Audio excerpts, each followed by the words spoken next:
Gracias a Gabriela, te lo agradecemos muchísimo y la colaboración con los estudiantes, con los residentes, para que puedan llevar tu posgrado. A través de esta pandemia que estamos viviendo, pues hubo que adecuarse. Creo que es una gran oportunidad para ellos el poder recibir las clases desde la comodidad de su casa o los que están de turno desde el turno con la facilidad de poderse conectar a un dispositivo y creo que deben aprovechar esa oportunidad que tienen. Cuando estamos en el hospital, en la residencia, muchas veces hay mucho recelo en educarnos para la práctica privada y la unión con las casas médicas es parte de esa práctica privada que todos efectuamos. Tenía un catedrático que nos decía que para ser un buen pediatra deberíamos de conocer como mínimo 5 nombres comerciales del mismo producto genérico para poder ejercer adecuadamente. Y creo que él tenía razón, ¿verdad? Y creo que es básico el conocer los productos. Como tú mencionaste, de último, se olvidan de los pediatras con lo que son los medicamentos oftalmológicos y es parte de la consulta diaria del pediatra y ellos que van a salir a la calle pues van a desconocer muchos nombres. O sea que esto es parte de lo que ustedes deben de ir conociendo, ¿verdad? Cuando yo estuve residente en el hospital, los martes, que era la sesión de residentes, siempre se recibía 2 casas médicas diferentes cada martes y era parte del posgrado. Eso se fue perdiendo con el tiempo, fueron cerrando las puertas en los hospitales y ahora con la pandemia, pues mayor aún. Pero siempre hay que buscar nuevas alternativas y si algo nos ha enseñado la pandemia es que debemos adaptarnos al cambio lo más rápido posible y esto creo que es una de las formas correctas de hacerlo y que su posgrado siga adelante. Y es más, creo que el doctor Montiel se ha esforzado mucho. Este año prácticamente ha casi duplicado la cantidad de pláticas que van a recibir y cuando uno está de residente lo siente pesado, pero cuando uno sale a la práctica privada realmente lo agradece, ¿verdad? Yo les voy a pedir disculpas porque la plática que me correspondía hoy es anomalías congénitas pulmonares, pero por razones técnicas no me bajó la plática, entonces la otra plática que yo les daba en 15 días es asma, entonces la voy a cambiar, voy a darles asma hoy y anomalías congénitas en la siguiente conferencia que me toca. En lo que se respecta a asma, eh, voy a cambiarles un poquito lo que realmente normalmente eh, les hablamos. Voy a hablarle de lo que es el asma de difícil manejo y para cambiar un poquito, para no hablar de lo clásico que siempre se habla en asma.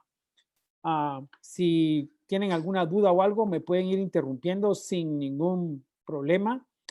Uh, el asma de difícil manejo, perdón, no baja la plática. Perdón un segundo. Ahí está. Menos del 50% de los pacientes referidos por asma severa presentan problemáticas al tratamiento y tienen realmente resistencia al tratamiento. O sea, es muy difícil que realmente un paciente no responda al tratamiento, ¿verdad? Hay que buscar la causa realmente por lo que están etiquetando a este paciente de que no responde al tratamiento y ustedes van a ver que si uno se interesa un poquito más en la historia o busca más en la patología subyacente que el paciente pueda tener, realmente no hay muchos pacientes con problema de asma de difícil manejo. ¿Cuáles son las causas de esa falla en el tratamiento del paciente? El primero es la adherencia al tratamiento. Recuérdense que un paciente que va a ser tratado por asma bronquial debe recibir un tratamiento prolongado y normalmente siempre vemos pacientes que lo usan mientras están con síntomas y a la semana o 2 semanas se lo quitan. El paciente debe ser educado de que debe de tener el tratamiento a largo plazo y no debe de descontinuarlo aún estando sin síntomas porque de lo contrario va a empezar a recaer. La técnica inhalatoria parece irrisorio, pero Hay pacientes, padres de los niños, que son egresados de las universidades y cuando yo siempre les decimos, cuando llegan a la segunda consulta, que lleven sus medicamentos y que queremos ver cómo los utilizan. Ustedes se van a sorprender de la forma en que la utilizan. Hay pacientes que utilizan los inhaladores y no los destapan. Con toda la tapadera lo colocan en la aerocámara. O a veces tienen una obsesión de que el niño ya es capaz y entonces y quieren ponérselo directo en la boca y todo el humo se sale por los lados. Entonces deben ustedes supervisar de qué manera lo están utilizando. Las dosis de los medicamentos. Las dosis de los medicamentos muchas veces hay temor en usarlos y entonces lo subutilizan, le dan menor dosis y entonces tampoco vamos a obtener una respuesta adecuada. Frecuencia de la medicación. Recuérdense que los medicamentos de mantenimiento, si el paciente es mayor de 5 años, usualmente está utilizando un broncodilatador de acción prolongada con un esteroide inhalado que utiliza 2 veces al día.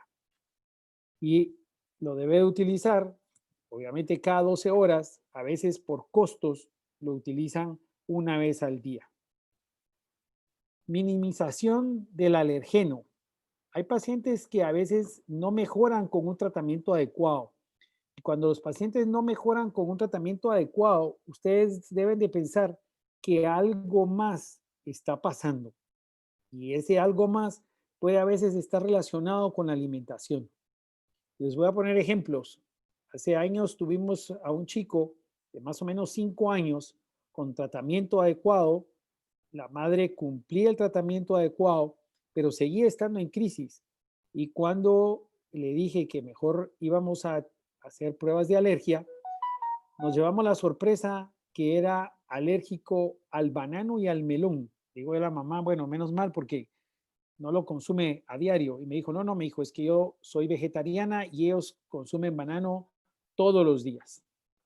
Igual me pasó con otra chica que no mejoraba y no mejoraba, era una niña pequeña de 2 años y medio, 3 años, con mucho broncoespasmo, no mejoraba con el tratamiento.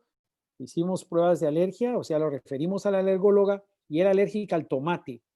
Qué raro, le digo a la mamá, porque no consume tomate. No, me dijo, es que ella le encanta la salsa de tomate y entonces todo se lo preparo con salsa de tomate. Desayuno con salsa de tomate, almuerzo con salsa de tomate, cena con salsa de tomate. Se suprimió el tomate, se quitaron los medicamentos y no más crisis de broncoespasmo. Entonces, deben de tener cuidado en ese sentido, ¿verdad? Si ustedes ven que el paciente realmente no mejora con el tratamiento que le están dando, deben de pensar que algo más está pasando. Algunas veces exposición al tabaco en casa, explicarles que si alguien de la familia fuma, lo haga fuera de casa. Y la otra posibilidad es el diagnóstico incorrecto, que realmente no estemos ante un cuadro de asma. Recuérdense que hay muchos otros diagnósticos diferenciales y como siempre nos inculcaron, no todo lo que pita es asma.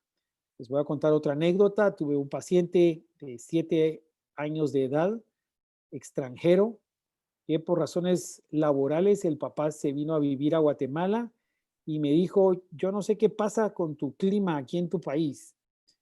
Desde que bajamos del avión se puso malo y estuvo con broncoespasmo, rayos X normales y no mejoraba. Cuando no mejoraba y no mejoraba, le dije, algo más está pasando y si no mejora, probablemente vamos a tener que hacer más estudios. Se hizo tomografía, todo normal, y dijimos, aún así sigue pruebas de alergia, todo normal. Va a haber que hacerle una broncoscopía y para sorpresa de todos, tenía la pepita de la sandía, ni siquiera la pepita negra, sino una pepita de las blancas. Y entonces me dice, es que cuando venía en el avión le dieron sandía y se ahogó.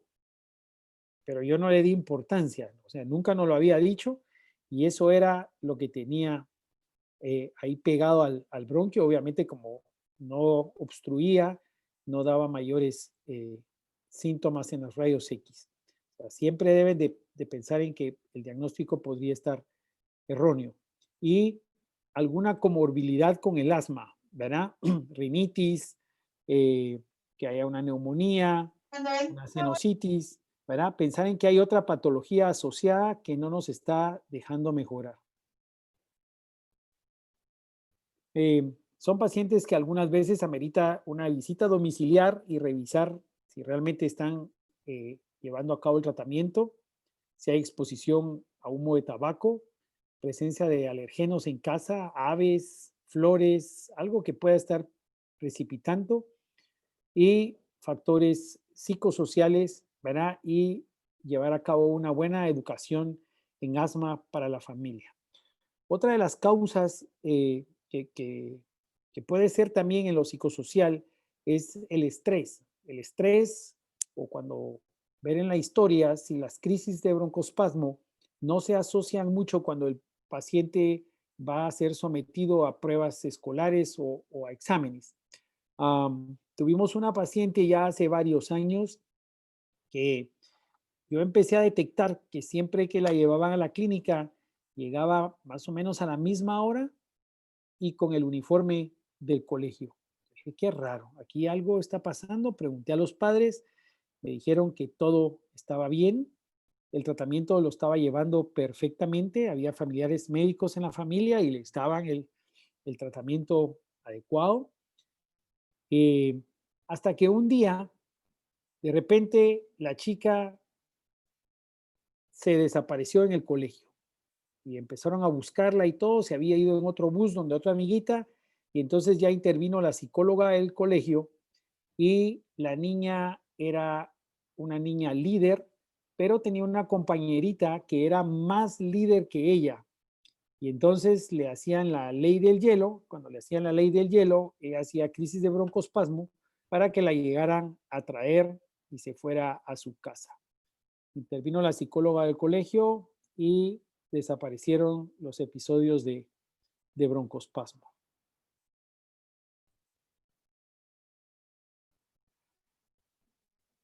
Menos del 50% de los pacientes cumplen el 80% del tratamiento requerido. Y eso ha hecho que en algunas ocasiones, cuando los pacientes son leves, se prefiera únicamente darles tratamiento cuando hacen crisis, ¿verdad? Entonces, por lo menos si el paciente ya recibió 3, 4 meses de tratamiento y ya se ha logrado estabilizar, entonces, si ya se le va a suprimir el tratamiento, se les educa para que únicamente lo traten cuando entran en exacerbación. Y se ha visto que de esa manera cumplen un poquito más el tratamiento. Porque de lo contrario, como les digo, menos del 50% de los pacientes llegan al 80% del tiempo mínimo en que se les ha dejado el medicamento. Un tercio cumple el 50% del tratamiento. Y la otra cosa importante es que un 20% de pacientes de 7 años en adelante reciben el tratamiento sin supervisión. Nadie los vigila, solo les preguntan, ya te pusiste el medicamento, ya lo utilizaste. El niño lo utiliza como él puede. Entonces, cuando tengan pacientes mayores de 7 años, deben de enseñarles al niño, dirigirse a la madre, dirigirse al niño y que el niño aprenda cómo utilizar su medicamento. Y fíjense, a los 7 años el 20% y a los 11 años el 50% de los pacientes sin ninguna supervisión para cumplir su tratamiento.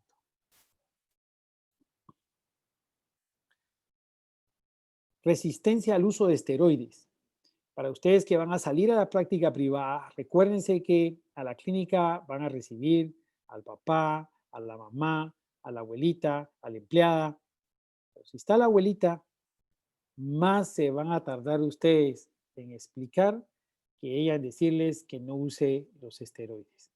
Entonces, deben de explicarles a todos en conjunto, no desesperarse, para que ella comprenda el por qué se los van a dejar, cuáles son los posibles efectos secundarios que pueden tener por el uso de los mismos, que no les va a perjudicar y que van a obtener muchísimo beneficio con su uso, para que ellos acepten utilizarlos y lo utilicen por el tiempo que ustedes le han recomendado exactamente. Porque algunas veces nos pasa todo lo contrario. Después llegan ya con facies cuscinoides porque como les gustó que el paciente esté bien y entonces lo siguen utilizando y los usan por tiempos prolongados.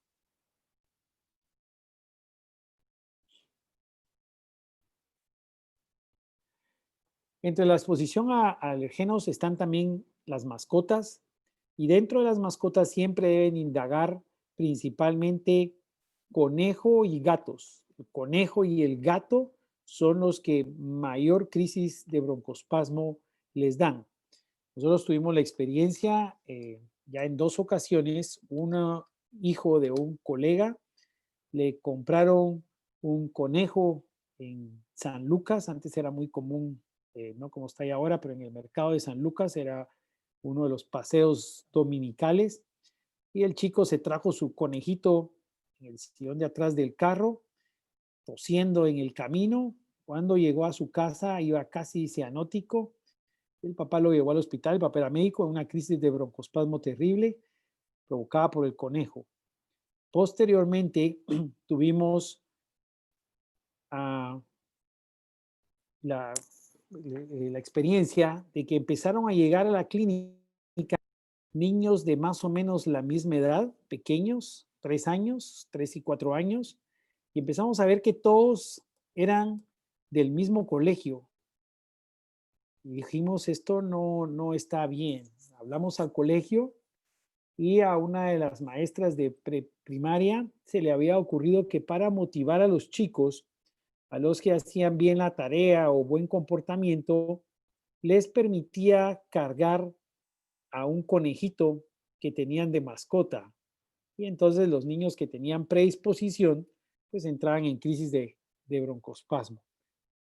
Tuvieron que despedir al conejito y los niños ya no volvieron a llegar a la clínica. Cucaracha es otro de los alergenos principales en nuestro medio, el moho, polvo de la casa. Ansiedad, ya hablamos de los chicos que les mencioné del colegio, depresión, estrés, ¿verdad? Son factores que pueden desencadenar una crisis de broncoespasmo.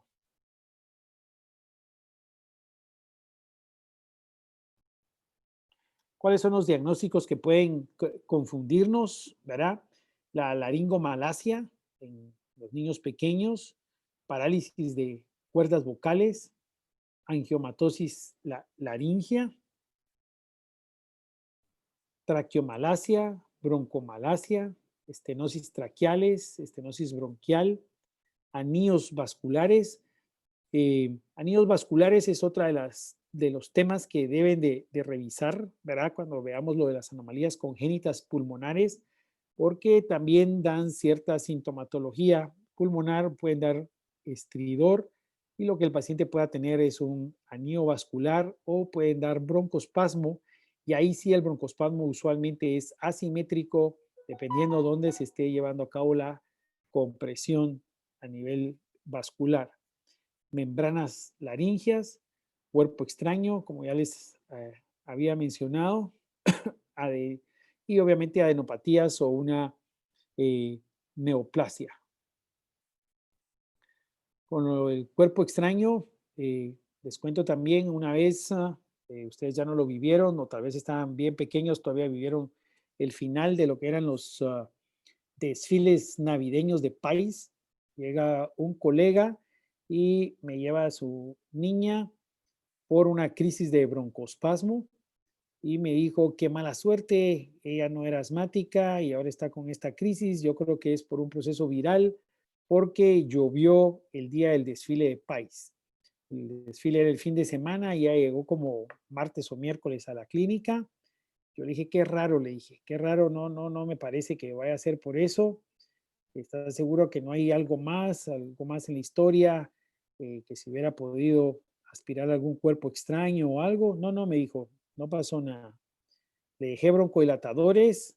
Al día siguiente volvió a reconsultar. Le digo, esta reconsulta es por cargo de conciencia. Aquí hay algo más, le dije. Hacerle una placa de tórax y cuando tomó una placa de tórax tenía hiperinsuflado un campo pulmonar. Le dije, hasta que no demostremos lo contrario, esta hiperinsuflación es un cuerpo extraño. Me dijo que no. Le dije, bueno, no hay otra forma de saberlo que hacer la broncoscopía. Se volvió a ir a su casa, regresó otra vez al día siguiente, aunque no cedía el broncoespasmo. Hicimos la broncoscopía y tenía una manía en el bronquio, una manía que la había aspirado delante de él y él se había percatado, pero la mamá no permitía que la niña comiera manías, o sea que no quería decirlo. Y el hermano, cuando la nena estaba comiendo las manías, la asustó por detrás y aspiró la manía. Bronquiolitis viral es una de las causas en los niños pequeños, principalmente virus sincitial respiratorio o rinovirus, que nos puede dar broncoespasmo y hacernos confundir con asma, bronquiolitis obliterante, pacientes con fibrosis quística o displasia broncopulmonar, disquinesia ciliar primaria o pacientes incluso con cardiopatías pueden darnos broncoespasmo. Reflujo gastroesofágico, hubo un tiempo que se decía que se había sobrediagnosticado el reflujo gastroesofágico, no era realmente que se hubiera sobrediagnosticado, sino que probablemente se le ponía ya un poco más de atención. Y es que sucede que muchos padres trabajan y entonces, como por compensar el tiempo y ponerle más atención a los hijos, no les importa el desvelarse de noche y estarles dando de comer a cada rato en la noche. Y eso hacía que broncoaspiraran, no a veces, no muchas veces por tener un problema de enfermedad de reflujo gastroesofágico como tal, sino por la técnica alimenticia. ¿Verdad? Los sobrealimentaban o les daban las pachas completamente acostados y broncoaspiraban y eso les daba broncoespasmo, ¿verdad? Lo que hacían eran microaspiraciones. Ya mencioné también anteriormente la rinosinusitis, el goteo postnasal, que también puede causar broncoespasmo. Y también están los pacientes obesos que pueden también padecer de broncoespasmo. ¿Cuáles son los fenotipos del asma? Son grupos heterogéneos con un componente común caracterizado por obstrucción bronquial recurrente con sibilancias. Y de esta definición se desprenden básicamente tres tipos de fenotipos sibilantes. Y ustedes van a ver cuando yo les vaya explicando cuál es la importancia de cada uno de ellos y cómo les ayuda para el manejo del paciente y explicarle a los padres. Pacientes con sibilancias precoces transitorias. ¿Qué es la característica de estos pacientes?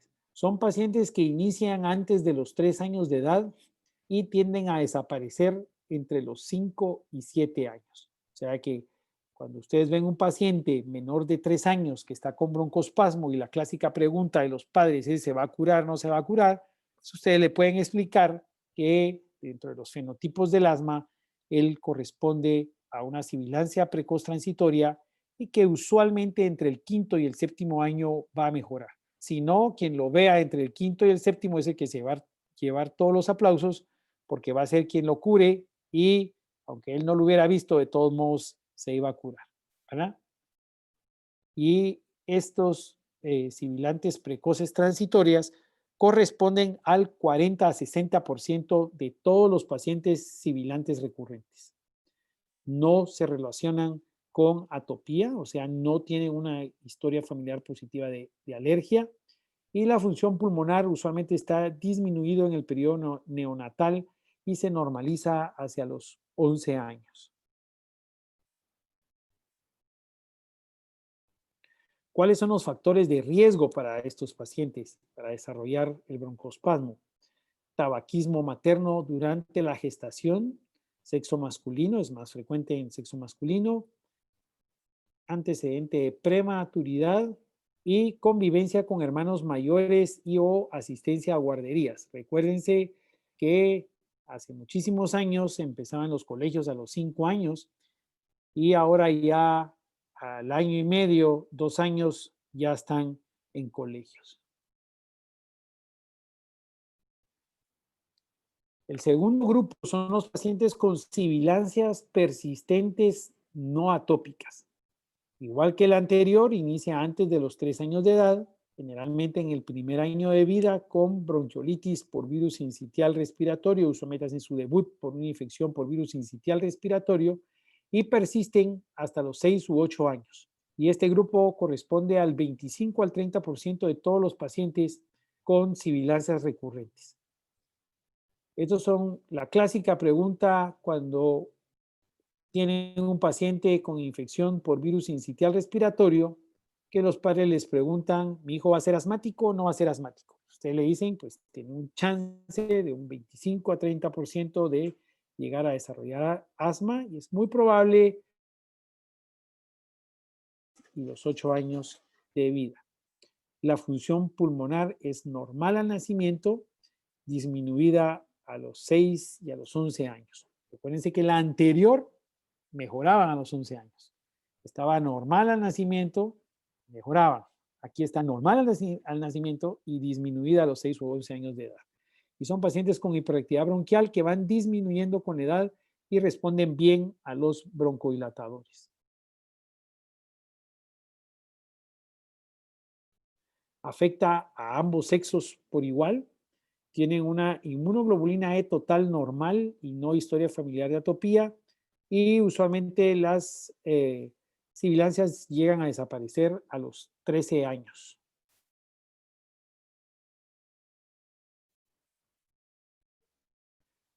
El tercer grupo son las sibilancias persistentes atópicas. El primer episodio suele aparecer después del primer año de vida. Es el 20% de los pacientes sibilantes recurrentes. La función pulmonar es normal al nacimiento, con descenso progresivo hasta los 6 años y posterior estabilización por debajo de lo normal. Tiene una IgE elevada con antecedentes familiares de atopía. Son aquellos pacientes que deben de preguntar siempre sobre rinitis, dermatitis atópica o alergia al huevo. Tienen predominio por el sexo masculino y son pacientes con muchos antecedentes de hiperactividad bronquial y tienen mucho chance de persistir después de los 13 años de edad.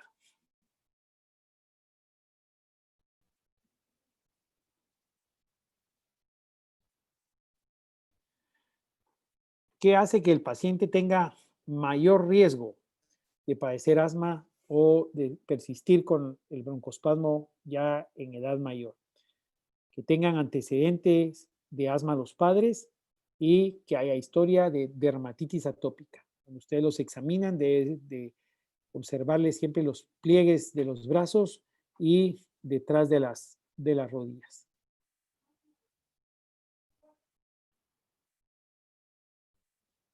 ¿Cuáles son factores de riesgo menores? Diagnóstico de rinitis, sibilancias no relacionadas con gripes y una eosinofilia igual o superior al 4%. Este es un esquema de tratamiento. Esto los pueden encontrar en GINA. No vamos a entrar en mucho detalle. Eso lo pueden revisar ustedes. Lo que más me interesa que se aprendan cuando revisen lo de GINA y vean básicamente el tratamiento en niños es que el tratamiento de mantenimiento en los niños menores de 5 años es básicamente con esteroide inhalado y se amerita con Montelukast. Pacientes mayores de 5 años, un esteroide inhalado conjuntamente con un broncodilatador de acción prolongada y se amerita el uso de Montelukast. En relación al uso de Montelukast, siempre deben de advertirle a los padres que 3 de cada 10 niños presentan alteración en su conducta, en el sueño, en su agresividad o que algunas veces alucinan y ven cosas. Y es muy importante que se los expliquen porque de lo contrario se asustan mucho cuando el paciente puede presentar algún efecto secundario del medicamento y deben advertirles que si presenta alguno de esos síntomas lo deben de suspender inmediatamente. ¿Cuáles son los niños o adolescentes que están en riesgo de muerte por una crisis de asma bronquial? Y eso deben de conocerlo para que cuando vean al paciente en la emergencia, si hay algunos antecedentes importantes, le pongan más atención o si está en crisis y no responde, es mejor ingresarlo y que no vaya a casa. Paciente con historia de cuadros de asma grave, ¿cuáles son las historias de asma grave? Que han necesitado ingresos previos, que han estado previamente ingresados en cuidados intensivos o pacientes que tienen historia de que en algún momento necesitaron intubación previa por una crisis de broncoespasmo. Visitas que han efectuado a la emergencia en el último mes, si han tomado continuamente glucocorticoides orales o si los han dejado de tomar recientemente. Dependientes de beta 2 agonistas de acción rápida, pacientes que no se quitan el salbutamol y lo andan de arriba para abajo haciéndose inhalaciones muy frecuentes, antecedentes de problemas psicosociales o de no aceptación del asma o de su gravedad, e historia de incumplimiento del plan de tratamiento del asma. Pacientes que ustedes ven a repetición en la emergencia porque descontinúan su tratamiento y vuelven a entrar en crisis. Historia pasada o súbita de crisis, ya mencionamos intubaciones previas, hospitalización en cuidados intensivos, 2 o más hospitalizaciones en el último año, 3 o más visitas al servicio de urgencias en el último año, hospitalización en el mes anterior por asma, son factores que deben de alertarlos a ustedes inmediatamente de que a ese paciente deben de ponerle atención. Uso de 2 o más canister de salbutamol, ¿verdad? Uso crónico de esteroides, principalmente tomados. Pobre percepción de la obstrucción del flujo aéreo, son aquellos pacientes que no se percatan de que están cursando con broncoespasmo. Enfermedades asociadas en los adultos, pues el EPOC, alguna alteración psiquiátrica, depresión o el uso de drogas ilícitas, principalmente en adolescentes.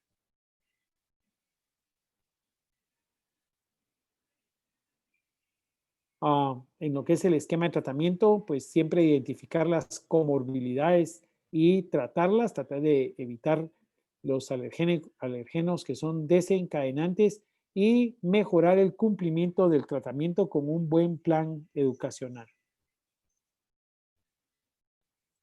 El tratamiento al inicio debe ser intensivo, ir de más a menos y conforme el paciente va mejorando, lo van disminuyendo.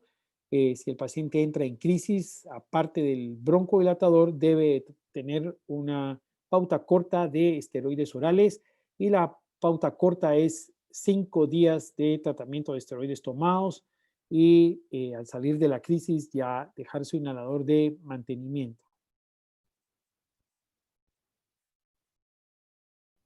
Cuando se detecte que el paciente no responde al esteroide oral, siempre tratar de determinar la causa, si hay algún problema con el medicamento, si dejó de tomarlo, si hay alguna otra causa asociada, algo por lo cual no debe mejorar. Es rarísimo que un paciente con asma no mejore con tratamiento de esteroide oral.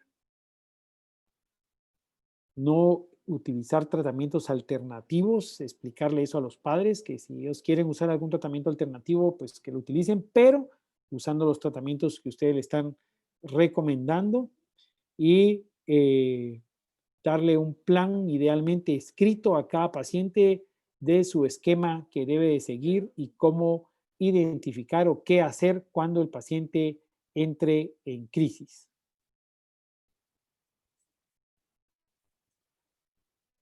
No sé si tienen alguna duda ahí. ¿Nadie tiene ninguna duda? Perdón, doctor. Sí, yo quería preguntarle cuál era el nombre que recibía el segundo grupo de los fenotipos. Perdón, es que no. Espérame, déjame ver esa. Voy a ver si regreso a esa diapositiva. Dame un segundo porque ya me pasé a la otra plática que era sibilantes no atópicos. Pero te voy a poner la diapositiva. Dame un segundo. Espérame, aquí está. Vamos a regresar acá.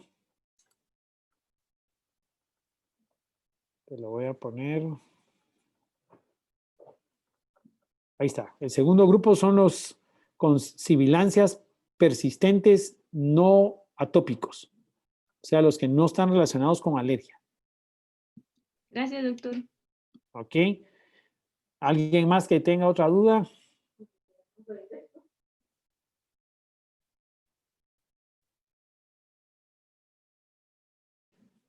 ¿Seguros?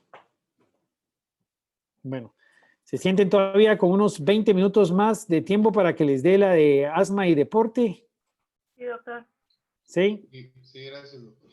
Ok, esto se los voy a dar como extra, como un regalo. Como les dije, les quise poner estos temas para no darles lo clásico que se habla siempre de asma. Sí necesito que revisen lo de Gina y de Gina que revisen lo importante, ¿verdad? Recuerden, si ustedes miran Gina es un montón, pero ahí está adultos y aparte está niños. Solo que revisen lo de los niños y entre los niños el esquema de tratamiento, ¿verdad? Gina fue creado para que básicamente no importa quién de ustedes vea al paciente en la emergencia, la conducta que se tome sea idéntica, ¿verdad? Pero si yo les hago una pregunta, todos la tratan diferente. Entonces, lo ideal es que uniformen el tratamiento y que no importa quién lo vea, siempre estén en la misma sintonía. Vamos a hablar un poquito de asma y deporte, que esto lo empiezan a ver cuando ya estén en la clínica privada, no lo van a ver mucho en el hospital, pero es bien importante porque cada vez se hace más énfasis en que los chicos hagan deporte y en los colegios se les exige cada vez más. Ahorita estamos como en un break por la pandemia, pero es básico que realicen ejercicio. Entonces, la práctica del deporte o realización de una actividad física resulta beneficiosa y útil para prevenir múltiples enfermedades. ¿Cuáles son los efectos beneficiosos de hacer ejercicio?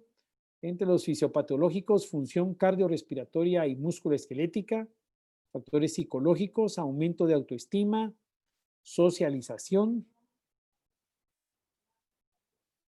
¿Cuál es el asma inducida por el ejercicio? Pues es básicamente una obstrucción aguda y reversible de las vías respiratorias precipitada por el ejercicio. La sintomatología, pues básicamente va a ser una opresión torácica, dificultad respiratoria, accesos de tos y el inicio de broncoespasmo. Su incidencia en la población juvenil en general, sin antecedente de asma, vean eso, sin antecedente de asma, es de un 6 a un 13% y alguna literatura reporta hasta un 10 a 23%. En la población asmática mal controlada, la incidencia de asma inducida por el ejercicio es de un 40 a 90%. Y en los pacientes con rinitis alérgica es de casi un 40%. Si en alguna oportunidad les toca la oportunidad de tratar a alguien que está haciendo deporte de competición, deben de tener muchísimo cuidado con los medicamentos que van a utilizar. La federación, dependiendo del deporte que hagan, una lista de los medicamentos permitidos que no los llevan a tener problemas con doping, porque si no se va a hacer famoso el deportista y ustedes que le hicieron la receta, ¿verdad? Entonces, todos los deportistas de alto rendimiento tienen usualmente esa tarjeta que les da el Comité Olímpico Guatemalteco con los medicamentos permitidos para utilizar y las horas en que deben de ser reportados previo a la competición. Hay pacientes asmáticos en las Olimpiadas, o sea que eso no es un impedimento. Factores precipitantes de asma inducida por ejercicio, en rinitis alérgica, el aire frío, ¿verdad? Lo que llaman la nariz del esquiador, y esto es bien importante porque muchas veces cuando van a entrar en la fase final del entrenamiento previo a una competición, entrenan 2 veces diarias y entonces el entrenamiento de la mañana usualmente es de madrugada, hay frío, no están acostumbrados y al respirar ese aire frío es donde inician con la crisis de broncoespasmo, la contaminación ambiental, los cambios de temperatura o la exposición a los gases en ambientes cerrados cuando entrenan en gimnasios. Se piensa que la rinitis inducida por el esfuerzo físico es una variedad de la rinitis vasomotora, o sea, un aumento de la actividad neural eferente hacia los vasos sanguíneos y de las glándulas de la mucosa nasal. El esfuerzo físico no es un factor desencadenante habitual de la exacerbación de la rinitis alérgica, ¿verdad? Es básicamente la apertura de la vía nasal, congestión producida por la liberación de catecolaminas y eso lleva a una estimulación del sistema nervioso simpático que nos conlleva a la rinitis. Hay una hipótesis, es la hipótesis que se conoce como hipótesis osmótica en la patogenia del broncoespasmo secundario al esfuerzo físico. Y eso es que el enfriamiento de las vías aéreas produce sequedad en las mucosas y aumento de la osmolaridad, lo que estimula la degranulación de las células cebadas y la liberación de mediadores inflamatorios que nos llevan finalmente a causarnos broncoconstricción. O sea, vean cuán importante es lo del enfriamiento y por eso usualmente los pacientes que entrenan de madrugada son los que presentan mayor broncoespasmo inducido por ejercicio. La hipótesis térmica es el enfriamiento de las vías aéreas durante el esfuerzo físico, está seguido por un rápido recalentamiento al finalizar la actividad física, lo que produce una congestión vascular, aumento en la permeabilidad y edema que conduce a la obstrucción. Esa es la otra teoría. Y vean esta teoría es usualmente al final del esfuerzo físico, ¿verdad? Cuando están ya finalizando los entrenamientos.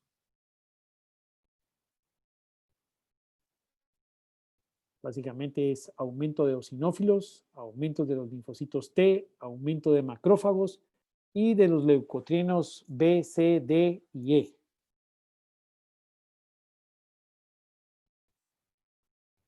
Se requiere básicamente entre 3 y 8 minutos de esfuerzo físico al 80% o más de la frecuencia cardíaca para que desencadene una crisis de broncoespasmo. La expresión máxima de los síntomas es entre 8 y 15 minutos después de iniciado el ejercicio y se produce una recuperación espontánea usualmente 60 minutos después de haber finalizado el ejercicio. Hay pacientes que solo refieren cansarse, no reciben ningún medicamento y después de 1 hora de haber finalizado el ejercicio, ellos ya están recuperados. Pero puede haber también un periodo refractario de hasta 4 horas. Hay pacientes que no son solo 60 minutos, sino se pasan 4 horas fatigados, ¿verdad? Y el aire frío y seco a la misma vez es el que mayor broncoespasmo desencadena y con mayor rapidez.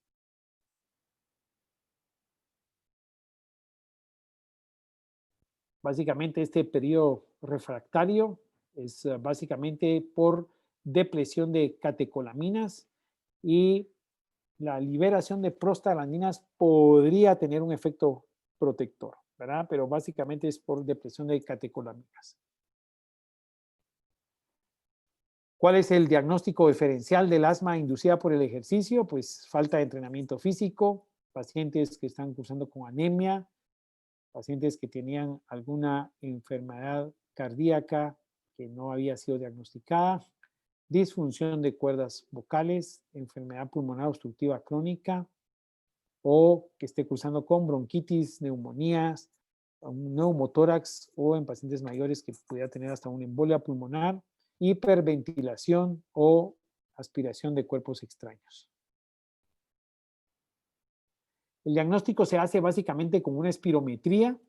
Se pone al paciente a hacer ejercicio, ya sea a correr o a caminar en una banda o en una bicicleta, y luego del ejercicio se le hace una espirometría antes de hacer ejercicio y al finalizar el ejercicio. Si hay una disminución del volumen expiratorio forzado en el primer segundo mayor del 10 al 15%, se dice que el paciente cursa con asma inducida por el ejercicio. La hiperventilación voluntaria, o sea, en aire ambiente enfriado con baja concentración de dióxido de carbono, se utiliza para prevenir la hipocapnia, y algunos han mencionado que el manitol inhalado podría también inducir broncoespasmo y ser diagnóstico. Eso no se usa. Con la espirometría es básicamente el examen de elección para hacer el diagnóstico. El tratamiento, pues la prevención es el principal tratamiento de la broncoconstricción inducida por el esfuerzo físico. Si al paciente se le diagnostica, pues su prevención es que antes de iniciar el ejercicio físico haga un par de inhalaciones con un broncodilatador de acción corta para que no tenga mayor problema durante su ejercicio. Se recomienda también precalentar por lo menos durante 10 minutos o utilizar una mascarilla quirúrgica para cubrir boca y nariz cuando la temperatura es muy baja, cuando se entrena muy temprano. Y de preferencia hacer el ejercicio físico en lugares cálidos y húmedos, ¿verdad? No fríos y secos, como habíamos mencionado. Y usualmente luego de realizar la actividad física, hacer una actividad transitoria y disminuir gradualmente la intensidad antes de finalizar el esfuerzo físico, o sea, no finalizarlo de súbito.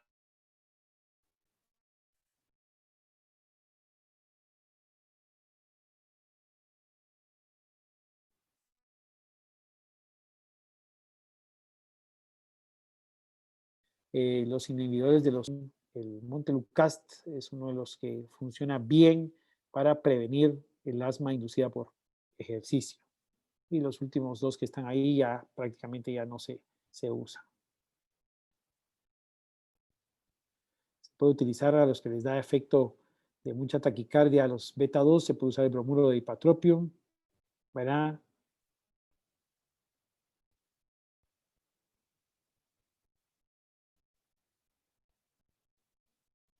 Estos son los medicamentos que están permitidos siempre y cuando uno los reporte en los pacientes que están en alto rendimiento, pero hay que reportar que el paciente lo está utilizando.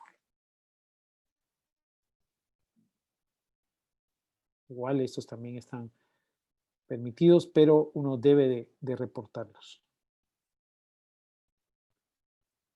¿Cuáles están prohibidos? Cualquier agonista beta-adrenérgico que no aparezca en la lista anterior, agonista beta-adrenérgicos inyectados y corticosteroides por vía sistémica no son permitidos.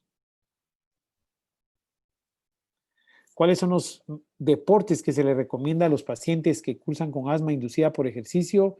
Natación, caminar, trotar, escalar, golf, béisbol, fútbol americano, gimnasia y atletismo de distancias cortas. Esos son los deportes ideales para ellos.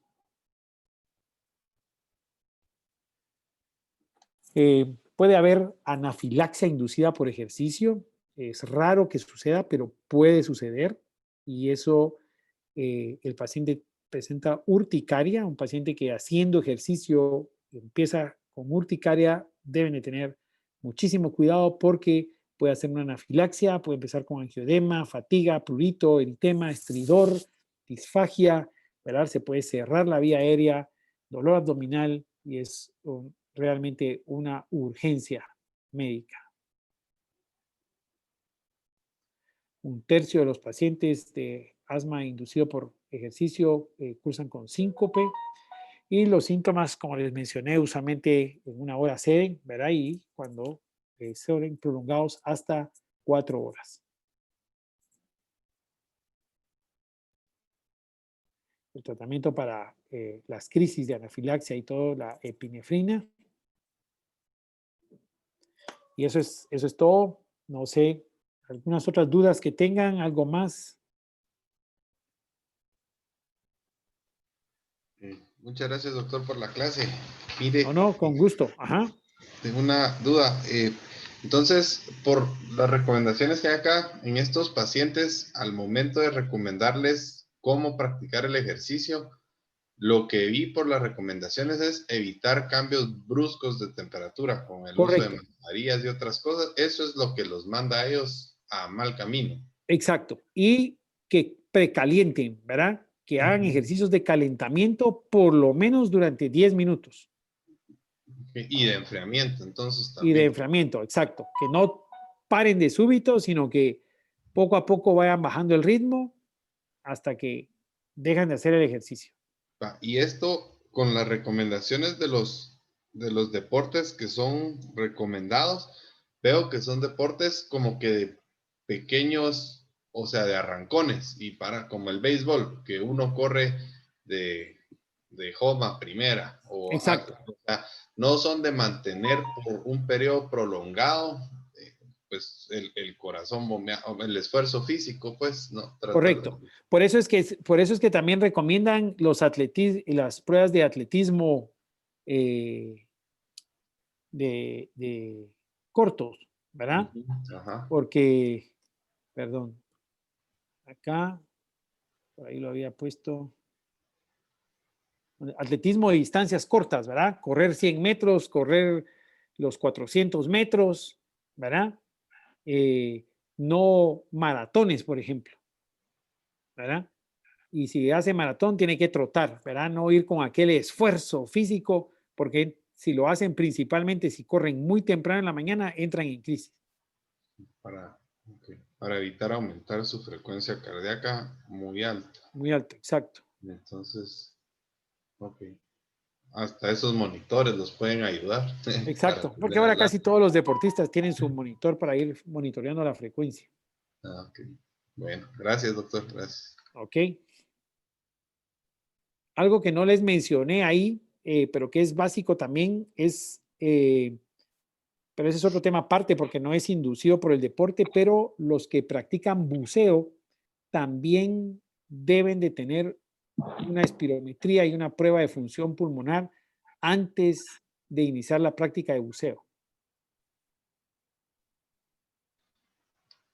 O sea, porque al tener los cambios de presión, ellos pueden verse, Por, o sea, tener complicaciones mientras Sí, están. porque hay pacientes que no tienen una espirometría normal, están en el borde, digamos, no se han percatado, no se dan cuenta y al sumergirse y con los cambios de presión y todo pueden hacer una crisis de broncoespasmo estando abajo, ¿verdad? Y eso les da ansiedad y entonces los hace ascender rápido. Y acuérdense que los que bucean no Ese pueden es el ascender problema. rápido, ¿verdad? Tienen que ir ascendiendo poco a poco. Entonces, si ellos se desesperan en el fondo, salen hechos pistola para arriba y ahí es donde se descomprimen. Sí. Ok, gracias. Y o sea, todos estos pacientes está prohibido que buceen o simplemente No, no, hay necesitan que tener tratarlos. mayor entrenamiento. Hay que tratarlos. No, no, no, hay que Ah, tratarlos. Si están mal, la espirometría está mal, hay que usar broncodilatadores, llevarlos a su esquema normal, repetir la espirometría y cuando la espirometría está normal, ya pueden practicarlo sin ningún problema, ok, pero usando medicamento. ok, ok, gracias. ¿Verdad? ¿Alguien más? Déjenme ver aquí que no sé cómo para poner. ¿Alguien? No, no sé cómo colocar aquí para verlos porque no los veo ahorita todos. ¿Alguna otra pregunta? ¿Algo más?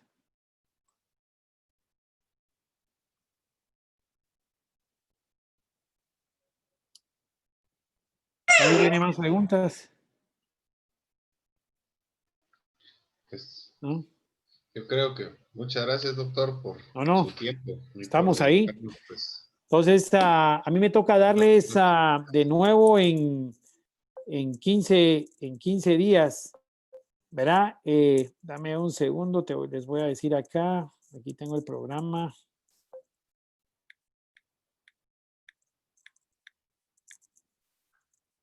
Vamos a... Yo les vuelvo a dar la clase el 28 de enero. El 28 de enero yo estoy de nuevo con ustedes.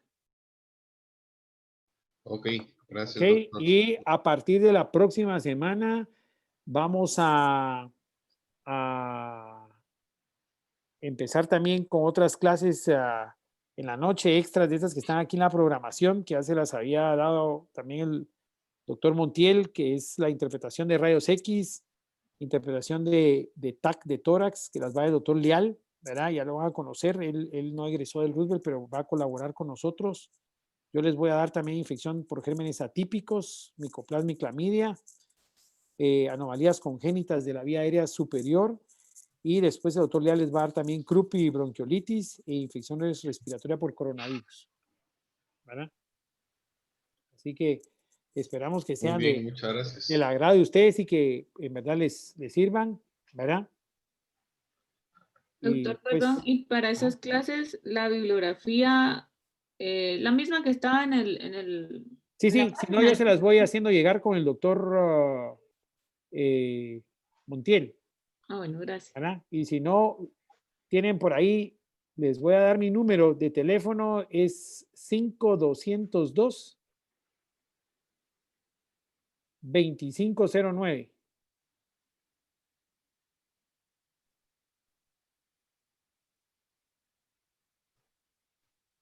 Gracias, doctor. Ok, y si no, tal vez me escriben ahí. ¿Cuál es el número, perdón? 5202-2509. Ah, gracias, gracias. Ok. Entonces, si no, me escriben por ahí. Ok. ¿Ninguna otra duda? ¿Ninguna otra pregunta?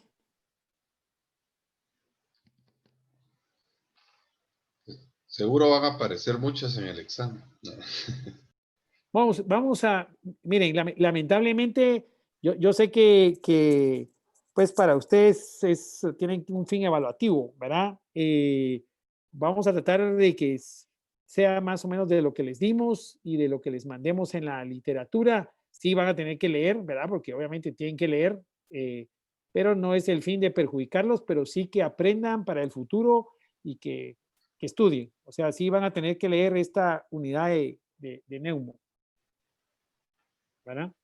Pues muchas gracias Así por que dedicarnos el tiempo. ahí les voy a mandar. Entonces, escríbanme ahí, así les hago llegar yo fotocopias de la literatura, más la que ya les dio el doctor Montiel. Ok. ¿Verdad? Perfecto. Entonces, muy feliz noche a todos. Mil gracias por el esfuerzo de estar conectados a esta hora. Creo que es un poquito más cómodo que en la mañana que están en el corre y corre del hospital.